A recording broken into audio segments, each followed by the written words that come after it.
Ahora, luego de hablar de toda esta parte, vamos a hablar de algunas características del síncope. Cada uno de los tipos del síncope reflejo, cardíaco y del síncope ortostático. El síncope reflejo normalmente se acompaña por pródromos.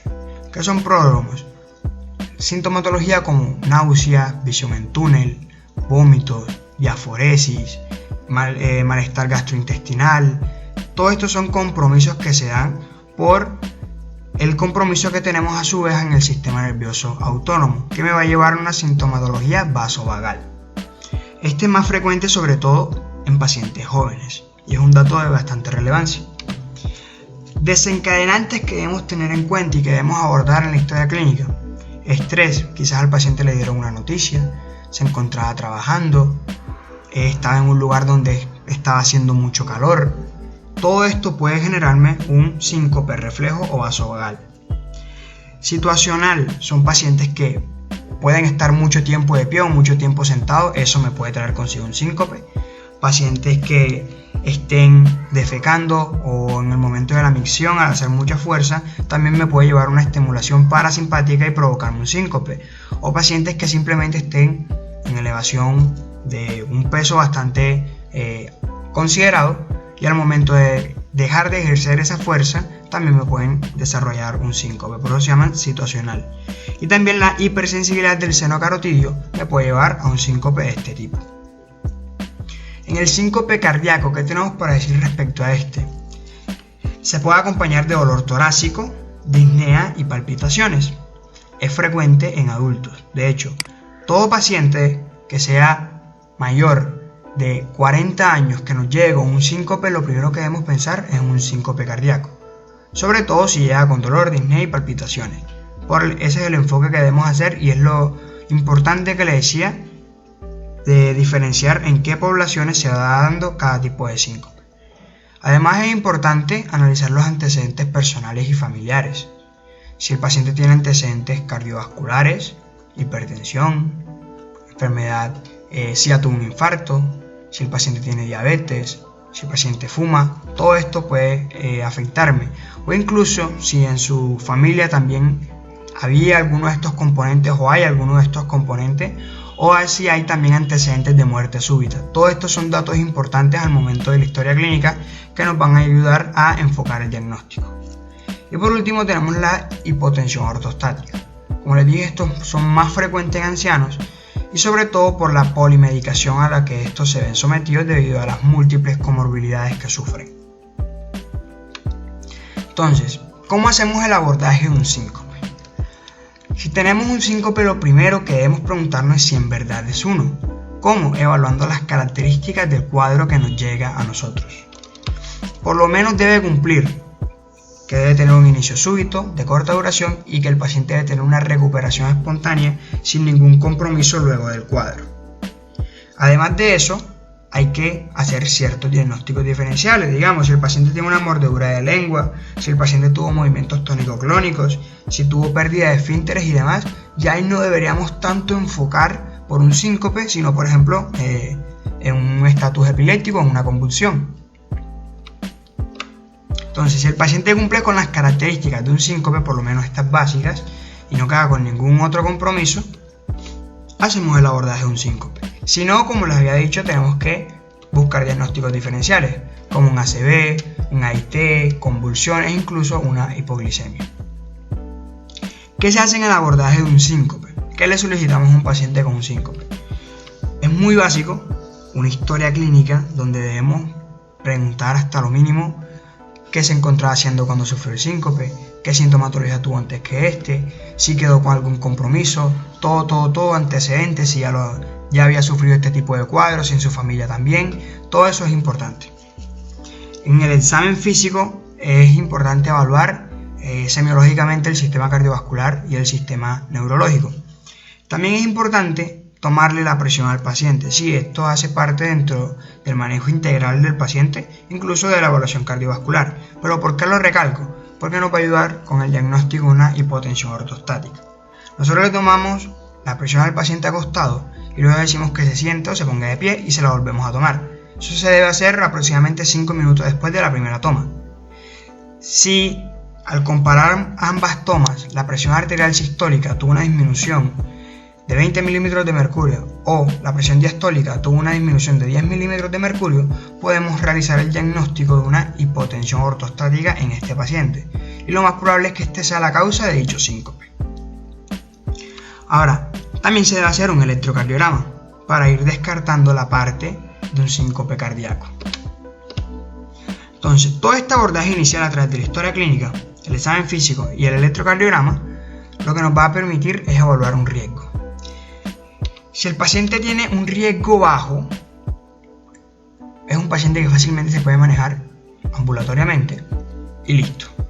Muy probablemente estos pacientes de riesgo bajo tengan un síncope reflejo o un síncope por hipotensión ortostática. Ahora, si el paciente tiene un riesgo alto, este paciente sí o sí vamos a tener que hospitalizarlo. Y son esos pacientes que tienen seguramente una etiología cardíaca. Ahora, para evaluar este riesgo, y se preguntan cómo lo hacen, la Sociedad Europea de Cardiología básicamente nos facilitó la vida, con unas tablas donde nos muestran unos parámetros que se deben considerar como bajo riesgo y como alto riesgo. Por ejemplo, respecto al cuadro clínico como tal, si a dicho síncope se asocia un pródromo, típico de síncope reflejo como mareo, sensación de calor, sudoración, náusea, vómito, visión en túnel, etc., es de bajo riesgo. Si después de una visión, sonido, olor desagradable o cualquier compromiso que me pueda marcar como un desencadenante, también lo podríamos considerar así.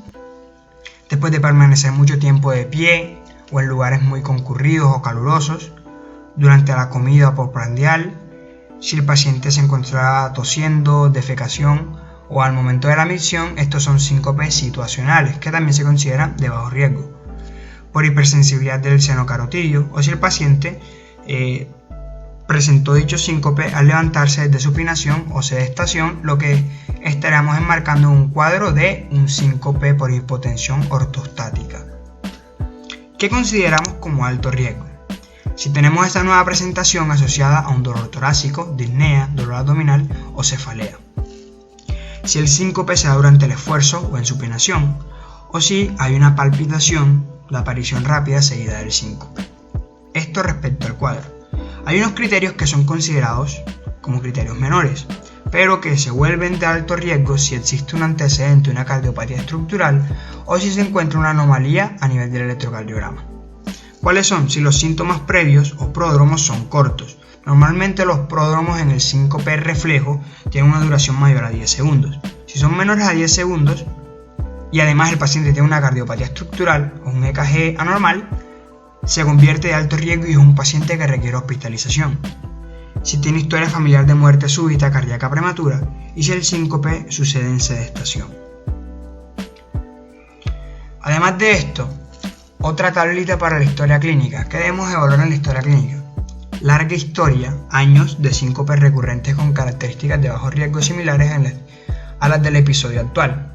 Por ejemplo, un paciente de 40 años nos llega con un síncope, le hacemos la evaluación, pero en la historia clínica el paciente nos dice: no, doctor, yo a los 20 años también tuve un episodio similar y son bastante frecuentes, puedo tener de 3 a 4 episodios por año.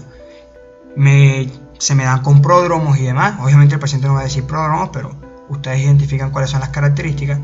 Este será un paciente que es catalogarlo como de bajo riesgo. ¿Qué se cataloga como alto riesgo en la historia clínica? Si hay una cardiopatía estructural, una enfermedad arterial coronaria grave, si el paciente tiene insuficiencia cardíaca, una fracción de eyección del ventrículo izquierdo disminuida o si tiene antecedentes de un infarto agudo del miocardio. En la exploración física, recuerden que el paciente en un síncope por definición debe tener una recuperación espontánea. Por eso el examen debe ser normal para considerarse de bajo riesgo. Pero si tenemos una presión arterial sistólica menor a 90 milímetros de mercurio en la urgencia sin una causa conocida, o si tenemos sospechas en grado gastrointestinal en el examen rectal, bradicardia persistente menor a 40 latidos por minuto, en estado de vigilia y sin ejercicio, o si hay un soplo sistólico y sin diagnosticar. Todas estas son características que podemos encontrar en la exploración física que nos están indicando de que el paciente puede estar descompensado y con ello que va a necesitar hospitalización. Y por último, en esta parte del abordaje que nos da las guías europeas, tenemos el electrocardiograma. ¿Qué catalogamos como alto y qué catalogamos como bajo riesgo o como mayor y menor riesgo? Cambios compatibles con isquemia, alto riesgo.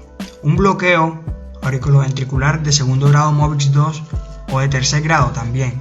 Una fibrilación auricular lenta con 40 latidos por minuto también. Bradicardia sinusal persistente, bloqueos sinoauriculares, bloqueos de rama, hipertrofia ventricular u ondas Q compatibles con cardiopatía isquémica o miocardiopatía. Una taticardia ventricular tanto sostenida como no sostenida.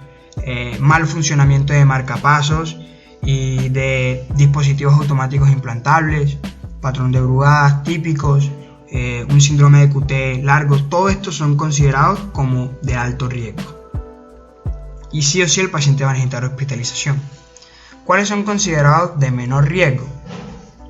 Un bloqueo AB de segundo grado MOVIX 1 o de primer grado, una bradicardia sinusal asintomática leve que vaya de 40 a 50 latidos por minuto, una fibrilación auricular lenta que vaya entre 40 y 50 latidos por minuto, taquicardia supraventricular, una fibrilación auricular, complejos QRS preexcitados, un QRS corregido menor a 340 milisegundos, patrones de brugadas atípicos, ondas T negativas, etc. Estos son considerados como de bajo riesgo. Sin embargo, se consideran de alto riesgo en caso de una historia compatible con síncope relacionado con arritmia. ¿Qué quiero decir de esto? Si el paciente tiene un síncope con pródromos, lo más es normal, le hacen un eléctrico y encontramos algo de esto, es un paciente de bajo riesgo. Sin embargo, si el paciente, si bien tiene pródromos, pero los pródromos son menores a 10 segundos, o si dentro de las manifestaciones está el dolor torácico, disnea, palpitaciones, sí o sí, con cualquiera de estas manifestaciones debemos considerar al paciente como alto riesgo y se debe hospitalizar. Entonces, con este abordaje inicial, a través de la historia clínica, examen físico y el electrocardiograma, que lo pueden hacer a través de esas tablas, vamos a tener una etiología confirmada, aproximadamente del 50% de los casos. Si tenemos el diagnóstico final de un síncope cardíaco, lo que se debe hacer es, claro está, hospitalizar al paciente y tratar la etiología. Si se encuentra un infarto agudo del miocardio, se trata el infarto agudo del miocardio. Si se encuentra una fibrilación auricular, se trata la fibrilación auricular. Así, de acuerdo al hallazgo, ese es el tratamiento que se va a dar para la solución de dicho síncope. Además de que son pacientes que van a requerir cierto seguimiento. Ahora, si tenemos un síncope reflejo o hipotensión ortostática, este es un paciente que no necesita hospitalización. Es un paciente que sí necesita educación, comentarle, explicarle qué es lo que tiene, explicarle cómo realizar maniobras de contraposición que lo pueden ayudar al manejo de los síncopes. Estas son las maniobras de contraposición. Básicamente se le puede decir al paciente que ponga sus manos en garras y que con esta mano tire hacia acá y con esta tire hacia acá. O también que cruce las piernas y haga fuerza como si tuviera un objeto entre ambas piernas. Se ha identificado que estas maniobras pueden aumentarme la precarga y con ello me va a reducir en un contexto agudo que el paciente tenga una hipoperfusión cerebral. Ojo, estas maniobras de contraposición el paciente las realiza cuando ya se está sintiendo débil, diaforético, cuando está teniendo ese pródromo, las hace para evitar de que llegue un síncope. Si el paciente, a pesar de realizar estas maniobras, sigue presentando episodios, se le puede dar tratamiento farmacológico con fluorocortisona o con milidrone. Son los fármacos que se encuentran especificados para esto. Un punto importante, en especial para la hipotensión ortostática, se debe monitorear y aumentar el consumo de agua y de sal, ya que esto me va a aumentar la volemia, la precarga y me va a evitar de que el cerebro tenga una hipoperfusión debido a esa hipotensión. Ahora, había comentado que el 50% las diagnosticamos. Aproximadamente un 30%, o bueno, el resto del 50% queda con una etiología incierta. Y solamente se llega el 30% del diagnóstico a través de exámenes como la mesa basculante, que me ayuda a identificar el síncope reflejo o por hipotensión ortostática, un Holter, un ecocardiograma, que es más enfocándolo hacia un síncope cardíaco. Con esto diagnosticamos aproximadamente un 30% un 30% de ese 50% restante. Y hay que tener claro que entre un 15 a un 20% de todos los síncopes no se llega a una etiología clara al final. Entonces con esto culminamos el video. Es bastante básico. Siempre tener claro qué realizar en un síncope, siempre tratar de enfocar el diagnóstico en un síncope cardíaco, ya que es lo peor, y si no lo tenemos, pues va a ser mucho mejor tanto para nosotros como el paciente. Con esto terminamos. Espero que el video les guste mucho. Puedan suscribirte al canal, puedas seguir mucho más de cerca nuestro contenido. También te invito a que puedas seguirnos en nuestras redes sociales, RayMed en Instagram. Todas nuestras redes sociales están en la descripción, y también el grupo de estudio que se encuentra en Telegram. También va a estar el link ahí por si tienen o quieren unirse. Sin más que decir, gracias por ver el video y RayMed está para ustedes.